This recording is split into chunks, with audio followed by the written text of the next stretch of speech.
But it was the People's Choice Awards, and we are officially 2-time losers. Yeah, we're big-time losers. Which, you know what? We could just... Maybe we'll be 3-time losers. You never know. Start going for records. You know how Ellen has 25 People's Choice Awards. Right, she's got 25 wins. We could get 25 be like, losses. You know what? We have 25 losses. Yeah, that's a big thing going for us. That would actually be a pretty good goal to have. Let's just be the anti-Ellen. We don't want to win the same award as Ellen anyway. Yeah.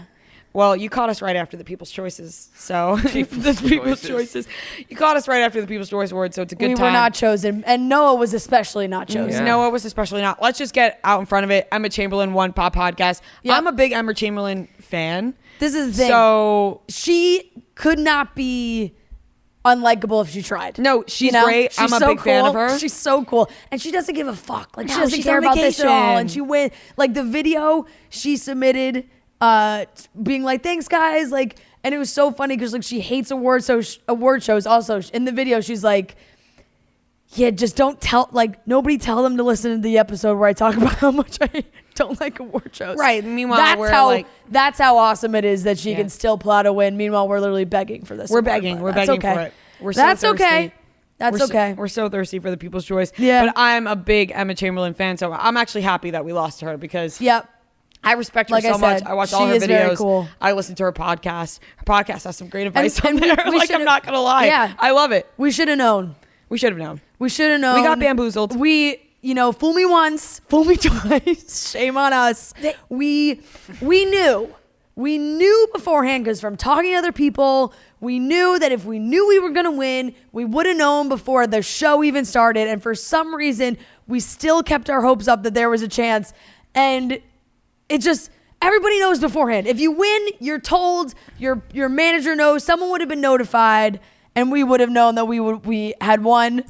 And we should have known better to think that, like, well, because we were invited, and then it was just Sean Johnson and her husband who were the only ones there from our category. So we were like, oh my God, maybe it's between us. And then we were looking back and forth all night to us and Sean Johnson and back and forth. And finally when we left, we're looking at each other. We're like, did they win? They were looking at us like, did they win? And we went back and forth all night long. And then when we were leaving, I went up to her and was like, just got to introduce myself. I know we've been kind of staring at each other all night trying to figure out if one of us won. And her husband was so cute. He was like, yeah, congrats. And I was like, no. no. I'm pretty sure congrats to you. I think you guys won. And they were like, no, I don't think we won either. I was like, oh, someone who's not here won then. And we were like, okay, well, nice to meet you. Right. Have a nice night. Like it was awesome. And I know. Such an honor to be nominated in the first place, for real. And like the fact that everyone voted was awesome. But next year, like, I'm thinking about not going because Emma Chamberlain didn't go. She wins.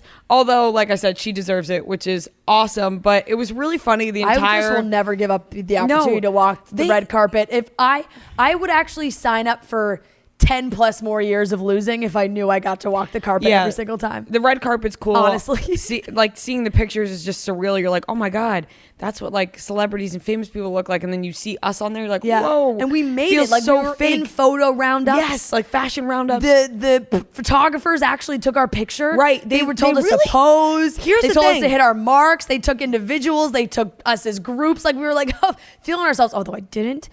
I'm going to shoot myself that I did not force myself to get a glam bot. I asked the girl who was escorting us down the carpet, and she was like, oh, I think they just have scheduled times for people. And I should have just forced it because in 2018, I forced it. I was like, ma'am, we got to do the glam bot. And they were like, okay, well, I guess we'll let them do it. And then we had to beg Eve for 2 weeks for the footage.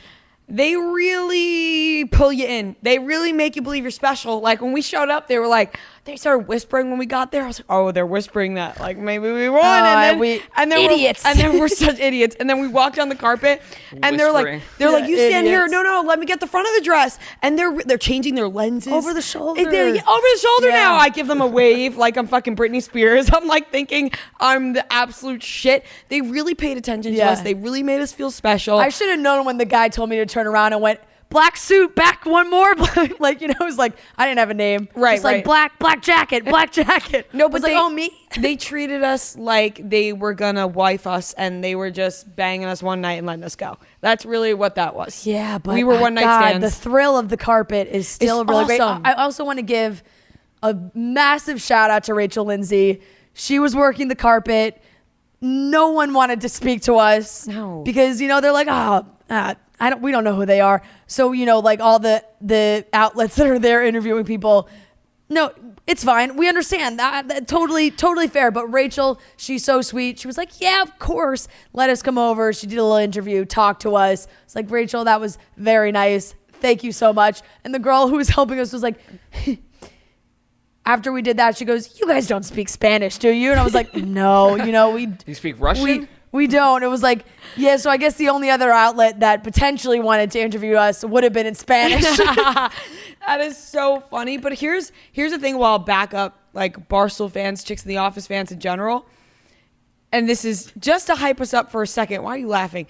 This is just to hype us up for a second because we've been tearing ourselves down the entire beginning of this podcast. And this is more about the fans than us. They don't realize that if they did these interviews with us, like all these people would retweet it and like it, like, because we have such dedicated people that listen to the show and like watch everything Barstool, and they really would. It's not even about us; it's about the fans that are so dedicated. Yeah. And it's like they're just missing that opportunity to market the People's Choice Awards. I guess maybe they don't need it, but that's where my viewpoint comes in, where I'm like, you're missing some valuable retweets in there. Yeah, they don't give a fuck. I know they don't. They really don't. They care about the money, which we're not giving them. They do not care about that. But look, it's still so much fun to get all dressed up. Like the Anita who did our makeup. She's the best. The sweetest woman on planet Earth. She flew here to do our makeup. She did our makeup in Chicago for our Chicago live show. She came here to do our makeup. She absolutely crushed it. Reagan, who did our hair, like the looks we had in our minds, they completely brought to life. Mm-hmm. So just that alone was like so cool. We're like, okay, this is exactly what we wanted. Yes, we won't talk about the fact that people were calling me pancake titties and the fact that I had a Hot Topic belt on, which, by the way, like, I know everyone's gonna shit on me no matter what, because that's just what happens. I liked my look. I'll stand by it. It was a PCA miracle, to be quite honest. That dress showed up the night before the show. Yes, I know. And like, it is what it is. It is what it is. I enjoyed it. This is the thing, and I say this all the time, like, when you are so beautiful, you could wear a trash bag and still look good on the carpet. Like, this is the thing, like, people could find something shitty to say about it, but they'd have to be like, she looked good though in that trash bag, like, and it's just, but you know what I'm saying? Like, you're calling my dress a trash bag? No, low key. No. Fran hated it. I'm saying you could wear whatever the fuck you wanted.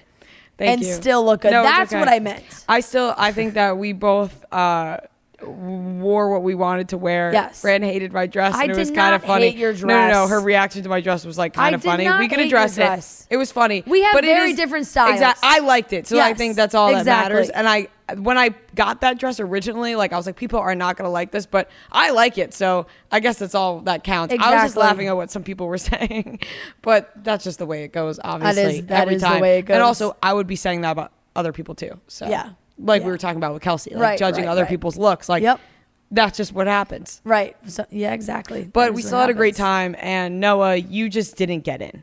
Like, let's talk about that for a second. Noah, as far as we knew, Noah had a ticket. But as far as we knew, like, until we literally got out of our car. And like the guy is like, I checked your names off and my name just wasn't there. Not to rub salt in the wound, but there was an empty seat next to us. Like, I think that was like your the whole time. And let me tell you, I wish you were in it, because I honestly, from what I've heard, I'm fine where I was. It was just an interesting setup. Very different from the first time we were there. We had tables the first time. We had drinks the first time. Snacks the first time. We were like in bleachers this time. Folding chairs. We were in folding chairs. I think with the COVID rules and stuff, they had things separate. They had like bleachers of people. And like, when we first walked up to our seats, I was like, oh, boy, did we lose. Like, I thought we were in the worst seats in the house. But everybody, like, there was tons of people around us. We were surrounded by... It was bizarre seating. We were surrounded by very cool people. Finally, we got to meet Madelyn Cline in person. So we have this online relationship with Madelyn. She's been on the show before. Instagram relationship. And we spotted each other from across the rows, and she came running over, and she was like, we're so happy to see you. She was like, I am so happy you guys are here. It was like a moment where we felt really nice. We both felt safe. Yeah. Like, we were like, what is going on? I really now wish we have got each to other. talk to her more, because it was like in great. the middle of the show, and obviously Outer Banks, they all had so much stuff going on because they're winning. Yeah, and Joe and Serena were in front of us, and we went to dinner with them after, which was lovely. But Madelyn was like the only person we really talked to the entire night. All a bachelor, all actually we talked to Charlie D'Amelio for a second. Charlie was there. Very sweet. She was very sweet. She did remember you. Yes, that was nice. So she said. Yeah, so she said. She probably was lying. Fran really likes to just fucking rip us down, which is fine because we took a Toyota Sienna to every restaurant we went to this week, so we deserve to be ripped to shreds.